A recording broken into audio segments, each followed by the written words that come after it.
Bitch, I've been the same since a young nigga. Bird's eye view, I'm a run nigga. Blue Franks in my bank just for fun, nigga. I can feel the pain, bitch, I'm numb to it. Hello, this is Dima, we are in a skills studio and today we have a special guest, Isteo from Tallinn. Please introduce yourself. Hi everyone, my name is Teo, I'm from Tallinn, Estonia. I teach hip-hop choreography. I've been dancing for like 16 or 17 years now and I'm really happy to be here in Lithuania with Dima and Skills Studio. Yes, thank you, thank you. You just had a workshop right now. So what was the point? What was the message in your choreography? First of all, I think the main thought that I shared with them today was that there is no shortcut around getting out of the comfort zone, because like it felt like some of them were like, okay, is there any way to like not feel uncomfortable when you don't know things? I said, no, sorry, you have to work out, you have to work on yourself, and that's the only way, that's how you become better, just getting out of the comfort zone. And I gave them a small part of the choreography. They struggled a bit, but it was a good challenge for them, and I think that's why the workshops have to be a little bit harder, because you grow. So it was great, it was great. So cool, nice. And I always tell people, then I tell about your choreography, about your class, that you can teach like even like beginner dancer, then here you can learn your even complex choreography and dance at least 1 or 2 times, because you do in short amount of time a lot of the moves. And that usually musicality is very high level. So what is your key to succeed, like to teach so, you know, so fast for the students? I mean, to make them learn, you know? What is the key? I think one point is that my choreography, it's not very hard. I don't believe that it's very hard. Okay. Maybe it is, but my moves are actually very distinct and separate. So like that's how I choreograph. I try to choreograph very clean style, because I used to compete in dance competitions with crews, and it's important that everything is synchronized and looks nice. So I think that's the key point, that it's easier to get my choreography for beginners. And also, of course, it depends on the level of dancers that I'm teaching to.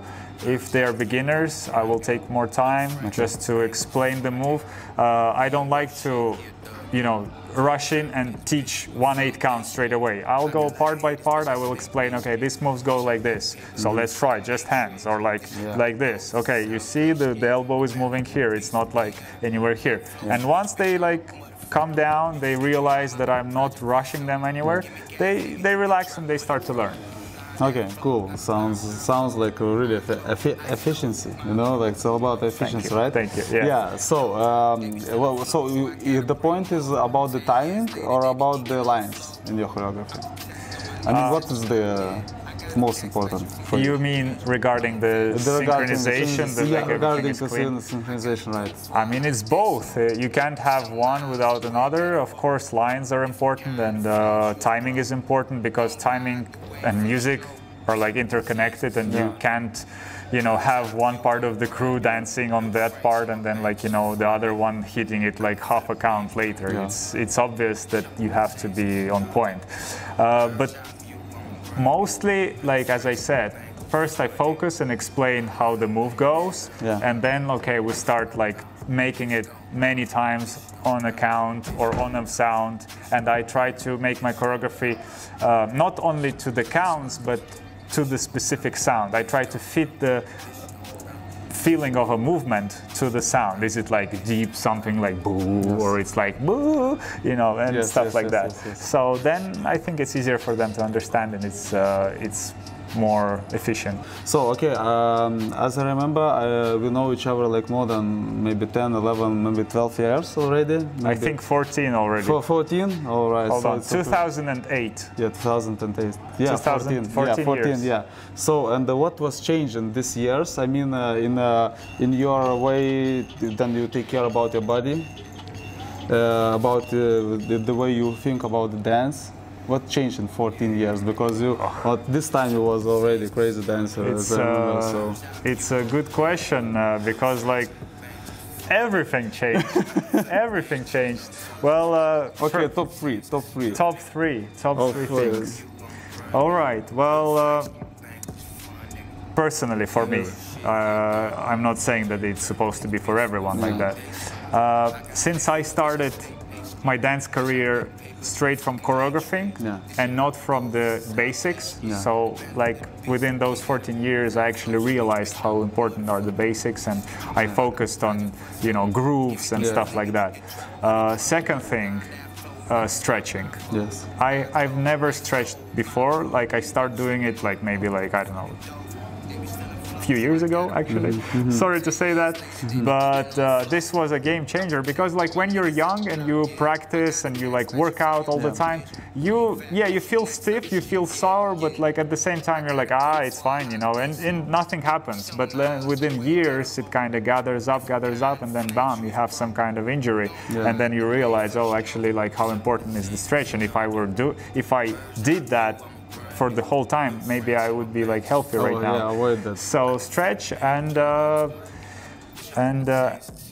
third one would be actually taking care of yourself, not only like, you know, during workouts or like stretching, but like your mental health, your eating is important. It's like nutrition, because your body is the instrument that you have, and you have the only one, you know, you're not gonna have another one, and if you're not taking care of it, then you're gonna have it, like, you know, broken at some point. Okay. So these three things. Okay, crazy. Crazy, very crazy. Very crazy. Yeah. So, one more question I want to ask you. So, what is about your motivation to the practice for yourself?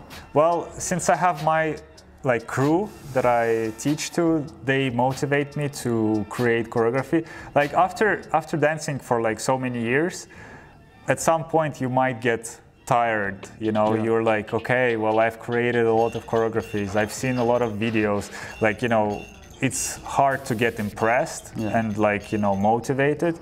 But like other people motivate me, because like once you see like how good some of your students are, or like when you see some teacher or like dancer who is like crazy, and you like, oh my god, like I want to feel like his choreography or her choreography, and like try to do that.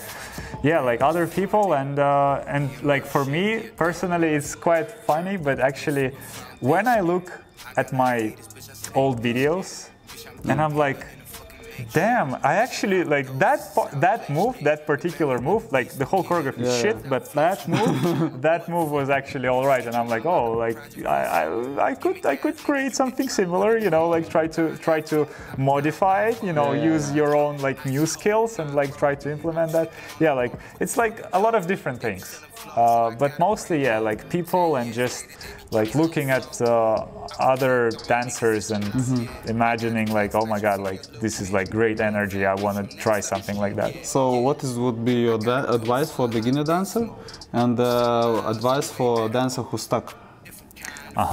This is a good one. This is a good one. I will answer backwards, like starting from the one who's stuck, because maybe somehow I feel that I'm somewhere near that point.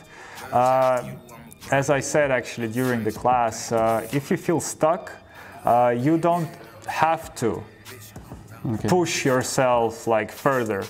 Like you don't need to do that. Like no one is judging, no one is expecting out of you anything, especially if you're like stuck and you've been doing it for so long.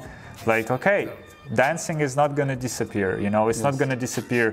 Even if you're like, don't practice for like a couple of weeks, it will stay with you. Yeah, you might like lose a little bit of your like condition, but like take a look around, go travel, like, or find some other interests. Just like get your mind off this thing, and once you come back, you might actually realize that, oh, you've been approaching it like wrong way, and like you can try some other way. So like taking a break is very important, and that's what I'm trying to do, and like actually this is helping me to stay like sane, you know, and not lose my mind and just like, you know, get into the depression.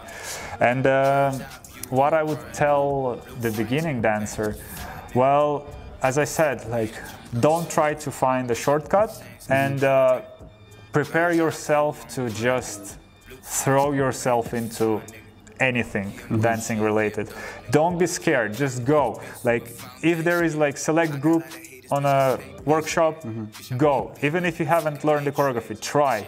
If they are like offering you to do like solo, like try, you know, you might fail, yes, you might feel shitty after that, but this is like the comfort zone that you need to get rid of, because then you will just like skyrocket, quickly grow, and then you might feel like, okay, well, like I can take it like slower now. Yes. But like once you're like starting, just do it. Just do whatever. Just make a step, right? Just make a step, and this is like important, because like some people I think don't realize, and they're like trying to like get around things. Yeah. No, just like go straight ahead, like, you know, forward, and that's it.